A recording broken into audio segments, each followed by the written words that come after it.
पृथ्वी पत्रावलंब करी काशी अस्थाई, चारि वर्ण आश्रम सब ही को भक्ति प्रदाई।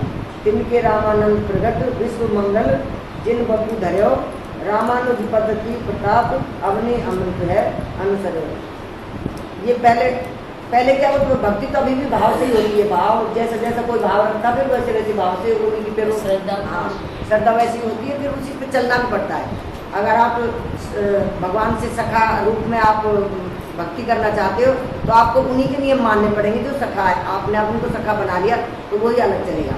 कोई माता पिता समझता है, कोई बंधु समझता है, कोई कुछ समझता है, कोई दास भाव समझता है, तो सबको फिर उसकी पद्धति पे चलना पड़ता है, तब ये होती है। अब श्री देवाचार्य जी द्वारा श्री रामानुजाचार्य की पद्धति अर्थात विशिष्ट अद्वैत संपत्ति श्री संप्रदाय का प्रताप संसारी जीवों को भक्ति रूप जीवन देने के लिए अमृत के समान कल्याणकारी होकर पृथ्वी पर फैला। देवगुरु बृहस्पति के समान महामहिमा वाले दूसरे आचार्य श्री हरियानंद जी हुए। उनके शिष्य श्री राघवानंद जी हुए, जो भक्तों को आदर देने वाले थे, जिन्होंने माँ भारत भूमि को अपने विजय पत्र के आश्रित कर लिया था। ये काशी में स्थायी रूप से निवास करते थे। इन्होंने चारों वर्णों और चारों आश्रमों के लोगों में भगवान की भक्ति को सुदृढ़ रूप से स्थापित किया था। उनके शिष्य रूप में भगवान श्री रामानंद आचार्य जी प्रकट हुए, जिन्होंने संसार का कल्याण करने के लिए ही शरीर का धारण किया था। अब श्री संप्रदाय के इन संतों का पावन चरित्र इस प्रकार है। श्री पद्मपादाचार्य नाम के एक अन्य भक्ति संत श्रीमद आदि शंकराचार्य जी के 4 प्रधान शिष्य हुए, जिनके जीवन में भी ऐसी घटना घटी। भक्तों के जीवन में कभी कभी समान घटनाएं भी घटती हैं, कभी कभी एक जैसी घटना 2 भक्तों के 4 भक्तों को घट जाती है। अतएव भ्रमित नहीं होना चाहिए। अब गंगा जी का विषय इसमें बताया, दूसरे संत को भी हो सकता है, हाँ घटना उसकी भी हो सकती है, तो इसमें संशय नहीं करना। ये है पहले देवाचार्य जी। देवाचार्य जी महाराज भगवत प्राप्त परम वैष्णव सिद्ध संत थे। श्रीमद् भागवत ग्रंथ पर आपकी अगाध श्रद्धा थी, उनको भागवत में अगाध श्रद्धा थी। आपके कथावाचन के समय जड़ चेतन सभी मंत्रमुग्ध हो जाते थे। वैष्णव धर्म का प्रचार करना आपका जीवन लक्ष्य था और इसकी संपूर्ति के लिए आप सदैव विचरण किया करते थे। एक बार की बात है कि आप काशीपुरी की यात्रा पर थे। मार्ग में आपने एक गांव में विश्राम किया। गांव वाले भी बड़े श्रद्धालु थे। उन्होंने अपने बीच वैष्णव संत को देखा तो उनसे सत्संग कथा प्रवचन करने का अनुरोध किया कि संत आए तो कुछ ले लो इनसे। तो किया, फिर क्या था, संतों को और क्या चाहिए। तो संत श्री देवाचार्य जी महाराज को यही चाहते थे कि ये कथा प्रवचन के माध्यम से भगवत भक्ति का प्रचार हो। उन्होंने भी मन ही मन यमला अर्जुन उद्धार की कथा सुनाने का निश्चय किया। उनका उद्देश्य था कि लोग उस परमात्मा की भक्ति करें जो चेतन क्या जड़ का भी उद्धार करने वाला है। ये चेतन तो उद्धार है, लेकिन वो जड़ का भी उद्धार करने वाला है। उस परमात्मा की भक्ति करेंगे लोग। ऐसा निश्चय कर आचार्य ने श्रीमद् भागवत के 10वें स्कंद में आई उखल बंधन एवं नलकूबर के उद्धार की कथा सुनाना उन्होंने इसलिए कहा ना कि जड़ जीव का ही नहीं है, जड़ जो जड़ जीव है उनका भी करते हैं। तो इसलिए ये वाली कथा उन्होंने भागवत में से छाट के सुनाई। अकस्मात समीप में ही स्थित एक प्राचीन विशाल भयंकर ध्वनि के साथ जड़ से उखड़कर पृथ्वी पर गिर पड़ा। उनको कथा सुना रहे थे उखल बंधन की, माता ने कैसे उखल में बांधा, फिर वो कैसे वो पेड़ जो गिरे उनमें से यमला अर्जुन प्रकट हुए। तो ये कथा सुनाते वो पेड़ भी वहाँ पहले बेचारा कोई श्रापित खड़ा हुआ, नारद जी ने श्राप दे दिया था। नहीं वो वाले तो वो कथा सुनाई थी, वो कथा सुनाई थी जहाँ संत कथा सुना रहे वहाँ भी एक पेड़ था, वो पेड़ गिर गया। उखल बंधन की कथा सुन के वो पेड़ भी गिर पड़ा। अब सभी लोग उस महान आश्चर्यमय घटना को देखकर भौचक के रहे, है ना, कि कथा तो सुना रहे थे, वहाँ पेड़ गिरने की तो यहाँ भी गिर गया। उसमें आपस में चर्चा होने लगी कि किसी प्रकार का आंधी तूफान तो आया नहीं, फिर यह वृक्ष के उखड़ पड़ा। श्री देवाचार्य जी इतनी बड़ी घटना के बाद भी शांत और स्थिर चित्त ही रहे। इतने में ही जय जय की गंभीर ध्वनि करता हुआ एक दिव्य पुरुष वृक्ष की जड़ से प्रकट हुआ और श्री देवाचार्य जी के चरणों में प्रणाम करने लगा। हे प्रभु, आपने भगवान श्री हरि की मंगलमयी कथा सुनाकर वृक्ष योनि से मेरा उद्धार कर दिया। अब मैं श्री भगवान के धाम जा रहा हूँ। यह कहकर वह दिव्य पुरुष अदृश्य हो गया। दिव्य पुरुष जो है अदृश्य हो गया और आकाश में शंख और घड़ियाल की मंगलमयी ध्वनि होने लगी। वो भी आकाश अभी चले गए भगवान के सामने।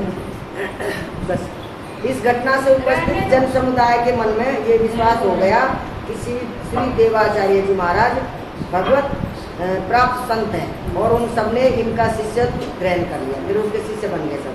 इस प्रकार हाँ वृक्ष का वो देख के चमत्कार, इस प्रकार श्री देवाचार्य जी ने अनेक स्थानों का भ्रमण कर लाखों लोगों को भगवत बनाकर उनका कल्याण किया।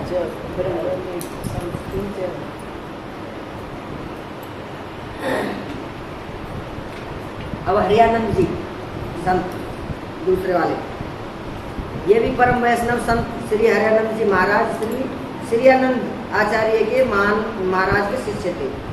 आप सदा भगवान श्री हरि की भक्ति में लवलीन रहा करते थे, इसलिए आपके गुरुदेव ने आपका नाम हरियानंद रख दिया। हरि की भक्ति कर रहे हरियानंद रख दिया, संतों के ऐसे नाम होते हैं। हम लोग गए थे उसमें, हाँ चल हरियानंद ये नाम रख दिया, उनका नाम रख दिया। अब भगवत भजन और भगवान नाम श्रवण करते करते आप स्वयं भगवत स्वरूप हो गए।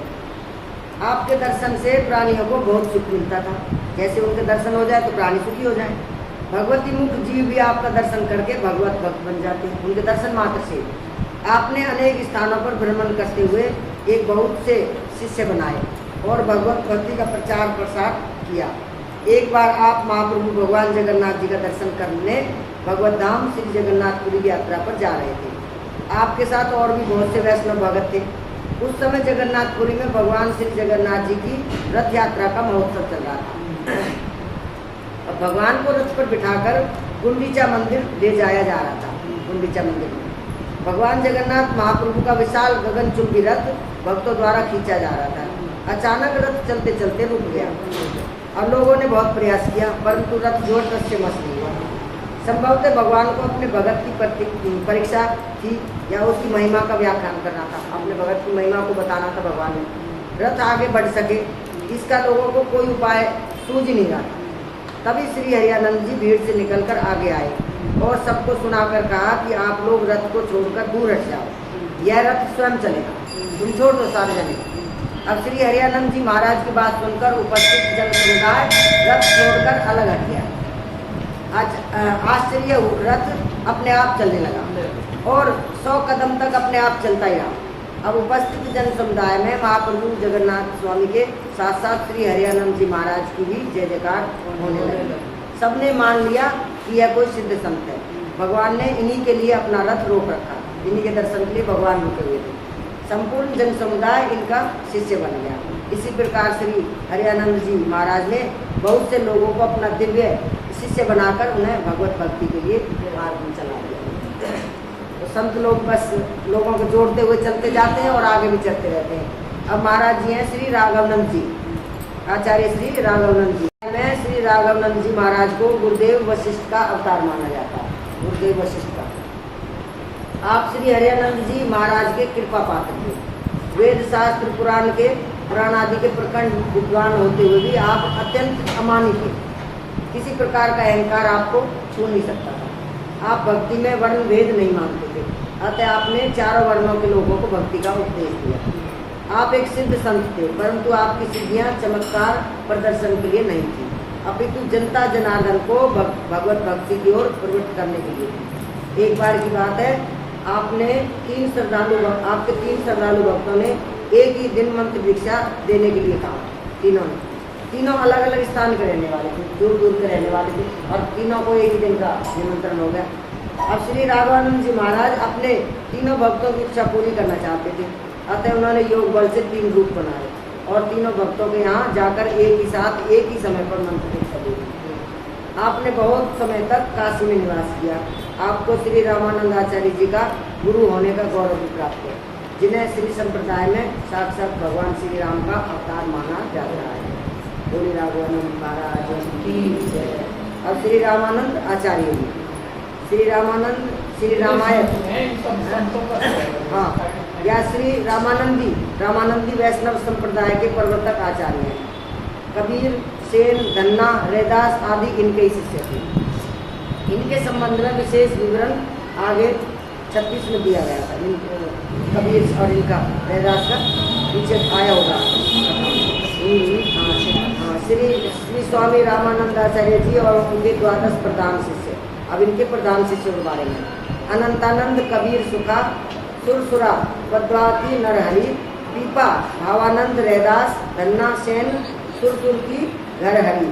और शिष्य पर शिष्य एक ते एक उजागर, विश्व मंगल आधार, सर्वानंद दसधा आगर। बहुत काल बपुधारी गे, प्रणत जनक जनन को पार कियो, रामानंद रघुनाथ जो उदित सेठ जग तरन कियो। जिस प्रकार श्री रघुनाथ जी ने बानरों की सेना को पार करने के लिए समुद्र पर पुल बनवाया था, उसी प्रकार श्री रामानंद आचार्य जी ने संसारी जीवों को भवसागर से पार करने के लिए अपनी शिष्य पर शिष्य परंपरा से सेतु का निर्माण किया। श्री अनंतानंद जी, श्री कबीरदास जी, श्री सुखानंद जी, श्री अब ये सब क्या थे, ये भगवान की भक्ति को फैलाने वाले तत्व थे। जैसे उनके बानरों ने पुल बना दिया, ये इन्होंने भक्ति बढ़ा दी सबने मिलकर। श्री सुरसुरानंद जी, श्री पद्मावती जी, श्री नरहरि हरियानंद जी, श्री पीपा जी महाराज, श्री भगवानंद भावनानंद जी, श्री रैदास जी, श्री धन्ना जी, श्री सेन जी और श्री सुरसुरानंद जी की पत्नी, उनकी पत्नी। ये श्री रामानंद आचार्य के सर्वप्रथम द्वादश शिष्य थे, 12 शिष्य थे उनके परम। इनके अतिरिक्त और भी बहुत से थे, लेकिन ये सबसे उच्च में थे। बहुत से शिष्य एक से एक प्रसिद्ध एवं प्रतापी थे। ये संसार का कल्याण करने वाले भक्तों के आधार और प्रेमा भक्ति के खजाने थे। श्री रामानंद आचार्य जी ने बहुत काल तक शरीर को धारण कर शरणागत जीवों को संसार सागर से पार किया था। अब श्री रामानंद आचार्य जी का चरित्र इस प्रकार है कि रामायत या श्री रामानंदी वैष्णव संप्रदाय, ये संप्रदाय का नाम है, या तो उसे रामायत कह दो या रामानंदी कह दो। संप्रदाय प्रवर्तक आचार्य श्री रामानंद जी एक उच्च कोटि के आध्यात्मिक महापुरुष थे। इनका जन्म कान्यकुंज ब्राह्मणकुल में माघ कृष्ण सप्तमी भृगुवार सम्मत 1324 को प्रयाग में त्रिवेणी तट पर हुआ था। इनके पिता का नाम पुण्य सदन और माता का नाम श्रीमती सुशीला था।